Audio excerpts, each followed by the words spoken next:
The day he chose to rise.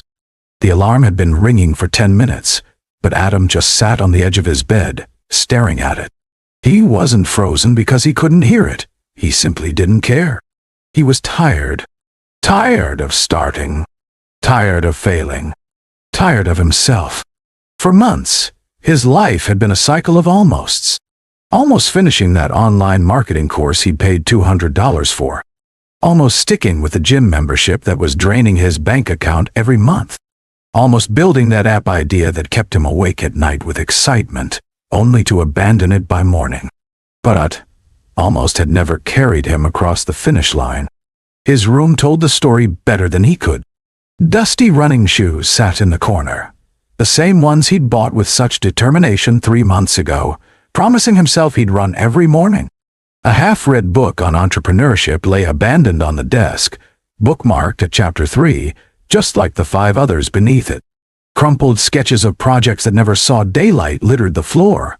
A food delivery app, a fitness blog, a YouTube channel about productivity. The irony wasn't lost on him.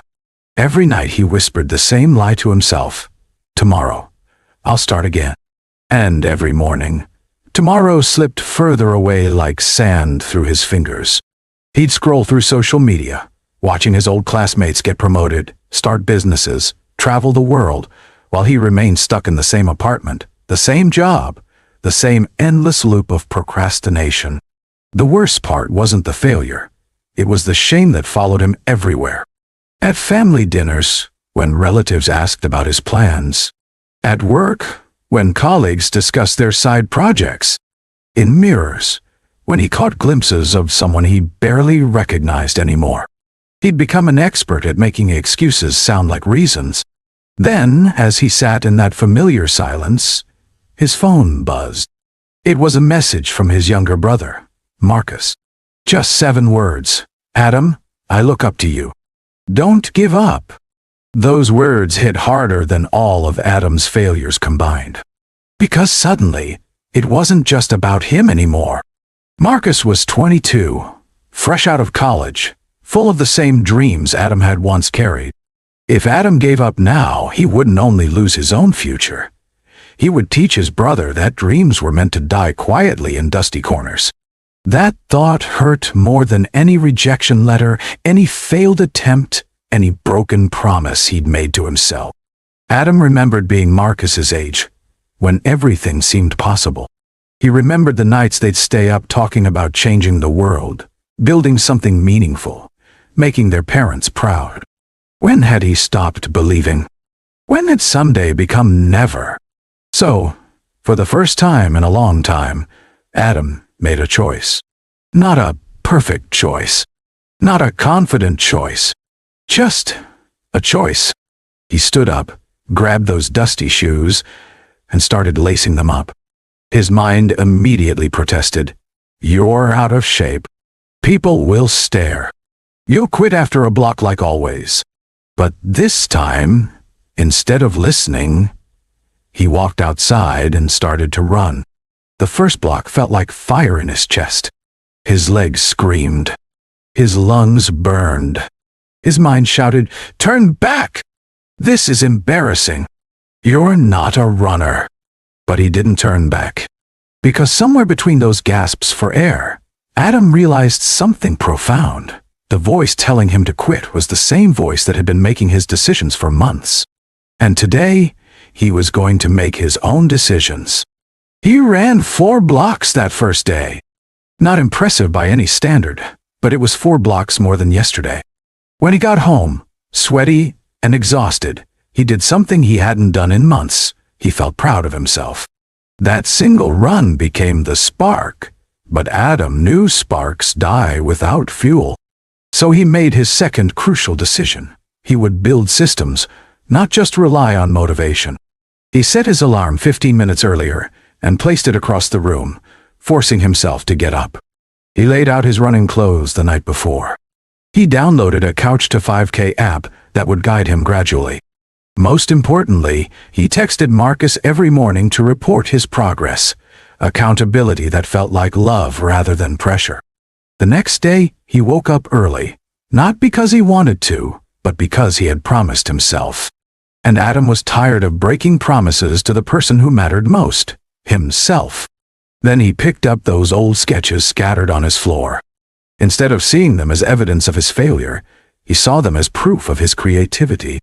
This time, he chose one, the simplest one, and committed to working on it for just 20 minutes a day. Not because he felt inspired, but because consistency beats intensity every time.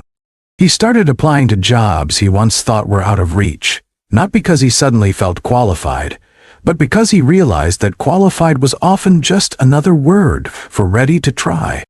He got rejections, but each no felt different now, like feedback rather than failure. He began saying no to Netflix binges, and yes to online courses. He replaced mindless scrolling with mindful reading. Small changes, but they compounded like interest in a savings account. Weeks passed. There were bad days. Mornings when his body ached. Evenings when motivation abandoned him completely. But Adam had learned the difference between feeling like doing something and choosing to do it anyway. He showed up imperfectly, consistently. And one morning, about 6 weeks later, Adam caught his reflection in the mirror. Not his body, though it was stronger. Not his clothes, though he stood taller. But his eyes. They were alive again. Not with perfection, but with purpose. Not with arrival, but with direction. His app idea had become a working prototype. His running had progressed to 5K without stopping. His job applications had turned into interviews. Most importantly, Marcus had started sending him updates about his own goals. Proof that Adam's choice to rise had given his brother permission to soar. That was the day Adam chose to rise. But here's what Adam learned that changed everything. First lesson, the gap between who you are and who you want to be isn't crossed by giant leaps. It's crossed by daily decisions. One push-up, 1 page read, 1 application sent. Progress is usually invisible until suddenly it's undeniable. Second lesson, you don't need to feel ready to start. You need to start to feel ready. Confidence isn't a prerequisite for action, it's a result of it. Third lesson, the voice in your head that says you can't has been practicing longer than the voice that says you can. But you get to choose which one you listen to, one choice at a time. Final lesson, your life isn't just your own. Someone is watching, learning, drawing courage or excuses from your example. When you rise, you give others permission to rise too. Life doesn't change when the conditions are perfect. Life changes the moment you decide to rise, even when you feel weak, tired, or completely unready. So here's the question that matters. Will you wait for tomorrow, or will today be the day you choose to rise? Because one choice, just one, can change everything. The alarm is ringing. What will you choose? Subscribe for more powerful stories every week.